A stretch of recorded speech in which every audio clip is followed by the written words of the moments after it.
gitu. Ya ada hitungan, ada simbol yang disampaikan di sana.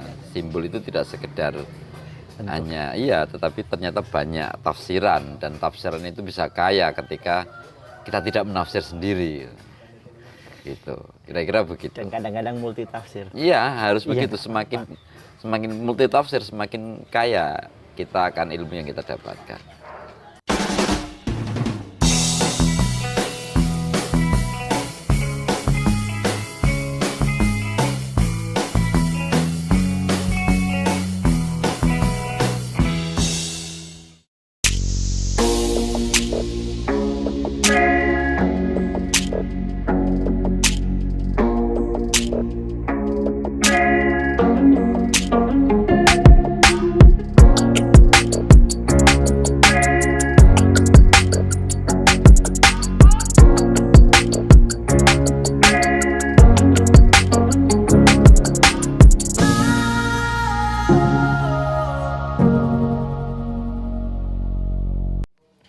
Hai semuanya, selamat datang kembali di podcast Desa bersama saya, Saiful Sukorini. Teman-teman, pagi ini saya berada di Omah Kreatif Dongaji, salah satu studio batik, sanggar batik yang banyak sekali melakukan beragam inovasi dari segi teknis proses batiknya, kemudian motifnya sampai pemaknanya mungkin. Bersama di samping saya ada Mas Nur Rahmat, seniman batik yang luar biasa, juru kunci dan pendiri Dongaji. Sebelumnya terima kasih sudah menerima saya dan tim buat belajar apapun lah nanti. Tapi mungkin aku pengen tanya, kenapa batik? Kenapa batik itu karena ini mungkin background saya dulu pernah belajar batik. Lalu kemudian kalau dulu saya belajar batik di Jepara, lalu kemudian di ISI itu saya belajar kayu. Lalu kayu pahat, ukir-ukir kayu. Lalu kemudian ini sih, mungkin Tuhan yang memperjalankan saya untuk kembali ke batik. Melalui batik, lalu menjadi wasilah saya untuk ketemu Tuhan mungkin. sangat dalam. Terus Mas, pripun toh cara menikmati proses berkarya niku lho? Jadi kalau di sini tuh kan sering ngobrol-ngobrol ngalor ngidul nggak tentu gitu. Lalu kemudian muncullah beberapa ide gitu ya. Jadi memang sebenarnya karya itu kenikmatannya itu bukan di hasil akhirnya, tapi di prosesnya gitu. Nah itu. Iya, karena setiap proses itu Tuhan atau leluhur itu menyimpan ilmunya. Begitu. Jadi setiap prosesnya, setiap tahap proses betul. Ekspresi budaya baik batik maupun apapun itu bukan di hasil akhirnya yang menarik menurut saya, tapi di prosesnya itu. Itu kayaknya kadang-kadang misalnya melihat hasil produknya kurang kalau saya nggak tahu orang lain. tapi bener sih itu nikmatnya di sana prosesnya. Karena tadi dalam setiap prosesnya misalnya batik gitu, kita akan diajari bagaimana kita menahan sesuatu, berpuasa untuk megek, menahan gitu. Nyanteng itu kalau sambil drengesan ya hasilnya berbeda. Termasuk menahan nafas. Iya, menahan masalah. Pembatik itu di masa dia sebelum mencanting ke jeragannya misalnya, dia kan penuh dengan masalah. Lalu kemudian dia akan menahan itu agar tidak emosinya terkontrol gitu, agar hasil dari goresannya juga baik. Berarti selama proses megek wong Jawa ki senengane menahan, megek. Selama proses seneng tirakat lah bahasanya. Selama proses batik niku masalahnya ditaruh dhisik atau memang dia bisa memanajemen masalah. Gitu. Oh gitu. Terus termasuk kan banyak banget nih teman-teman yang belajar di sini. Ini memang program di sini atau bagaimana? Enggak nih, teman-teman cuman main. Iya, enggak sih. Jadi Dongaji itu memang saya cita-citakan menjadi laboratorium kriya. Jadi di sini tidak sekedar berolah keterampilan, tapi berolah rasa, berolah pengetahuan dan sebagainya. Tetapi saya tidak bermaksud untuk menggurui, tapi kita belajar bersama di sini. Gitu. Itulah Dongaji. Ya, mari belajar. Awalnya pripun, Pak? Embrionya itu justru berawal saya saat menempuh di Institut Seni Indonesia, gitu kan. Kemudian saya bersama 8 orang itu mendirikan namanya Purwakartini. Purwakartini. Ya, embrionya itu semestinya. Kemudian setelah itu saya bergerak di kayu. Nggak tahu kenapa Tuhan memperjalankan saya untuk kembali ke batik. Oh, jadi Dongaji awalnya kayu. Awalnya namanya Purwakartini. Terus mulai banyak teman-teman ngumpul di sini, ada banyak eksperimen sampai menemukan cap kertas. Iya, iya. Batik cap kertas niku pripun niku? Cap kertas itu berawal dari ketidakpunyaan. Kepepet nih Pak Sojone. Tetapi kepepetnya orang dengan latar belakang yang berbeda itu responnya akan berbeda.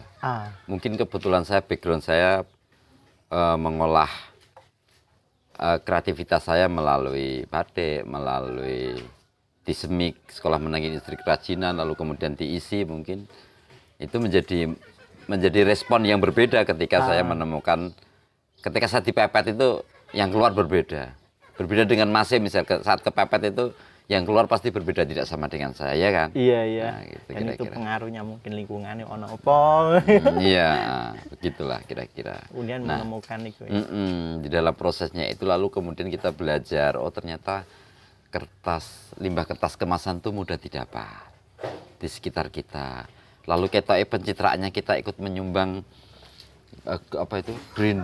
global warming atau apa itu namanya, saya nggak tahu. Recycle. Kira-kira begitu gitu. Jadi tadi saya sebut tadi proses ini yang kita tidak berpikir kita ciptakan canik cap kertas lalu kemudian nanti akan begini tidak. Ya kita mengalir saja.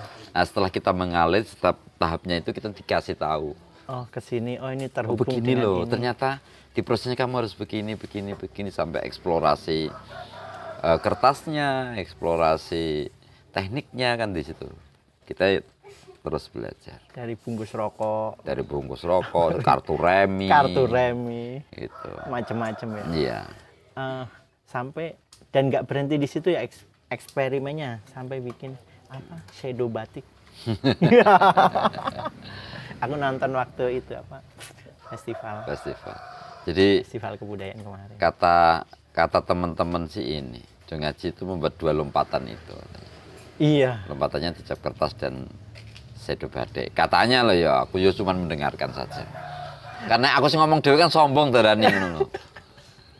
Pokoknya ada kontennya loh itu di video sebelumnya di channel ini juga di festival kebudayaan desa kan. Nah di situ ada tayangannya. Ada tayangannya. Pokoknya tonton lagi. Nanti ada linknya lah. Keren banget pokoknya, ada perpaduan batik, teater, musik. Itu juga kepepet. Iya, jadi aku nek metu ide ini nek kepepet. Ini Covid kepepet. Nek pas ngene iki yo ora ngerti apa-apa, kepepet ngono. Kan ini Covid loh, kan. Keluar Covid ngono to. Oh iya, ada batik Covid. Iya. Nanti ada tayangannya. Tuh. Ya shadow batik juga kepepet. Saya ditantang oleh seorang EO dari Bandung itu dalam waktu 5 menit. Batik bisa dipertontonkan nggak? Oh bisa, saya pilih. Tahun pinten? 2013, 2012. Pentasnya di malam tahun baru 2013. Itu lebih lama itu. Di Bandung? Bukan, di Ritz Hotel Jogja. EO Bandung yang kemudian membuat malam tahun baru 2013 itu sih. Terus ajak teman-teman yang... Iya, awalnya ya hanya seadanya aja. Lalu kemudian, ya itu tadi. Lalu kemudian di dalam prosesnya kita bekerja sama atau meminta teman-teman teater, tari untuk menyempurnakan walaupun hari ini belum sempurna. Masih terus? Ya, harus terus. Mau ada eksperimen apa lagi? Masih rahasia aja. Ya, masih rahasia. Nunggu kepepet. Itu rahasia Tuhan itu. Katanya kan kita mampu melihat blueprint-nya Tuhan gitu. Engko suatu saat kapan? Saat saya nanti khasaf. cuma jadi merespon situasi aja itu. Iya, sebenarnya seniman itu kan membaca ayat-ayat kauniyah yang ada di alam ini gitu. Ngono kuwi jarene lho kuwi. Literat banget. Mendung, angin, Iya. semua kan itu tanda Iya. pesan dari Yang Maha Kuasa untuk kita baca ya. Kalau bahasa di luar kan mimesis ya, meniru di alam gitu Iya, kan. betul. Kalau bahasanya saya ya itu membaca ayat-ayat Tuhan, ayat kauniyah gitu. Kesan gitu kira-kira. Pas namanya dong ngaji. Oh iya dong ngaji. Rene ya Tapi nek pas ngaji lak ya. ndedit don gaji. Makanya dong beli produk apa aja yang dijual di sini? Di sini menjual produk cap kertasnya, menjual capnya juga dijual, batiknya juga dijual, jasanya juga dijual. Apa aja Ya, jasanya? jasanya pelatihan, jasa sedo tadi misalnya. Oh iya. Jasa. Kita bisa diundang dan kita bisa didatangi. Wow. Gitu. Webnya? Atau lewat mana? Saya nggak punya Instagram. website, iya. Paling Instagram saja lupa saya. Yang udah ngaji. Jadi saya sangat konvensional. Udah aku follow kok. Saya sangat konvensional. Takut nek kokean Kok kayak channel terus aku ora iso ngatasi. Nah, itu tugasnya YSID gue. ya ntar lah. Untuk yang mendampingi. Tugasnya Mas Koko itu. Manajerin inilah dong ngaji. Terus soal yang paling baru, motif weton. Kalau Atau itu masih rahasia? masih rahasia itu. Nggak apa-apa lah, buat Nanti- spesial Sanggar Inovasi Desa lah. Motif weton itu kita terinspirasi dari, kalau saya terinspirasi dari sengkalan. Sengkalan itu kan angka yang kemudian dari sastra kemudian dirupakan. Jadi misalnya Jogja itu Dwi Nogoro Tunggal itu kan Oke. ada naga yang kemudian si Ah, ekornya kemudian menjadi satu gitu. Itu kan kemudian bisa dibaca angka gitu kan. Nah, ternyata di dalam weton itu ada simbol-simbol ah. yang bisa kemudian dirupakan menjadi bahasa rupa. Karena sebenarnya seni rupa itu adalah pesan Pesan melalui bahasa rupa itu sendiri. dan weton itu kan apa ya? Hitungan-hitungan dari leluhur kita. Iya, ada hitungan, ada simbol yang disampaikan di sana. Simbol itu tidak sekedar hanya tetapi ternyata banyak tafsiran, dan tafsiran itu bisa kaya ketika kita tidak menafsir sendiri. Gitu. Kira-kira begitu. Dan kadang-kadang multi tafsir. Iya, harus Iya. begitu. Semakin multi tafsir, semakin kaya kita akan ilmu yang kita dapatkan. Jadi teman-teman, weton itu salah satu kearifan masyarakat Jawa ya, Jawa, khususnya Jawa. Bagaimana orang nenek moyang kita membaca semesta itu ya, membaca Iya, tanda itu iya. ya, kapan harus menanam apa, mungkin orang lahir kapan itu, umumnya karakternya bagaimana, dan itu nanti diwujudkan dalam bentuk-bentuk warna-warna Iya. yang oleh teman-teman di Dongaji ini menjadi sebuah motif batik yang Iya, itu metode gitu. Metode. Jadi sementara ini tuh belum ada metode yang secara praktis itu tidak ada. Begini loh caranya, misalnya ini jumlahnya sekian, konstruksinya sekian, begini. Lalu kemudian bentuknya begini. Itu dari kita menafsir si weton tadi itu mampu untuk dirupakan menjadi itu. Karena sementara ini sampai hari ini saya sebagai orang kriya itu belum mendapati itu. Nah, ini hal yang menarik. dan baru beberapa waktu ini dapat. Iya, baru beberapa hari ini dapat. Kalau ini nggak kepepet sih, hasil dari gambleh. Ya. Hasil dari ngobrol-ngobrol yang sambil ngopi ngerokok itu ya gitu. Dapat nih. Kemarin aku dibaca wetonku. Apa? Senin Pahing. Ternyata unsurnya adalah api, Ya, warna hangat. Jadi ya harus happy lah. Harus sering mandi air hangat ya.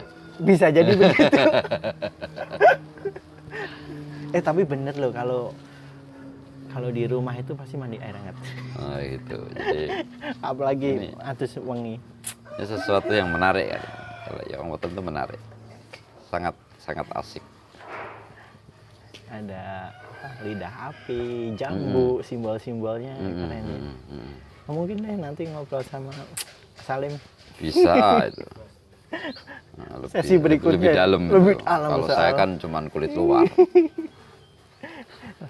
Terus kalau ini Mas Nur Rahmat, bagaimana melihat seni dan kebudayaan desa Indonesia itu sendiri? Apa ya? Kalau jenengan melihatnya. Saya itu gini sih. Jadi saya kan sudah berjalan-jalan menjelajah. Nggak cuma Indonesia ya? Ya mau sedilit rono di Sri Lanka, ke Malaysia itu cuma sedikit, tapi saya sudah ke dari Sumatera sampai Papua gitu. Tentu ekspresi budaya yang ya kemudian disebut seni itu akan berbeda dan akan terpengaruh oleh lokal konten atau lokal jenis masing-masing daerah kan begitu. Iya. Itu yang kemudian bisa menjadi ciri khas dari masing-masing daerahnya, dan itu bisa dibaca bagaimana masyarakat itu akan masyarakat itu akan hidup, itu bisa dibaca dari situ. Kalau saya kan namanya ekspresi budaya. Yes. Berarti dia dari kebudayaan dia kemudian diekspresikan melalui bentuk-bentuk seninya itu. Cara hidup masing-masing daerah berbeda dan itu seninya Bisa jadi dituangkan itu beragam, dari ya? warna tadi, dari gerakan motifnya, ornamennya dan sebagainya, itu kan bisa. Itu. Pertanyaan terakhir. Aku saya wis suwi pertanyaan apa ya? Pesan aja, pesan buat teman-teman pemuda, kan penontonnya mah pemuda-pemuda desa lah, yang mungkin baru mau memulai mengasah kemampuan seninya, ingin jadi seniman gitu, seperti apa? Untuk para muda ini tetaplah jaga imun gitu untuk tetap bisa berkreativitas, lalu kemudian jangan nyaman di zona nyaman, keluar aja dari zona nyaman itu, sehingga kamu akan menemukan hal-hal yang membuat kamu terdorong untuk kreatif. Cobain segala macam hal ya. Iya, tapi jangan yang jelek-jelek. Yang jelek-jelek boleh sedikit, tapi jangan kebablasan. Luar biasa, matur suwun sangat Mas Rahman, ini luar biasa sih.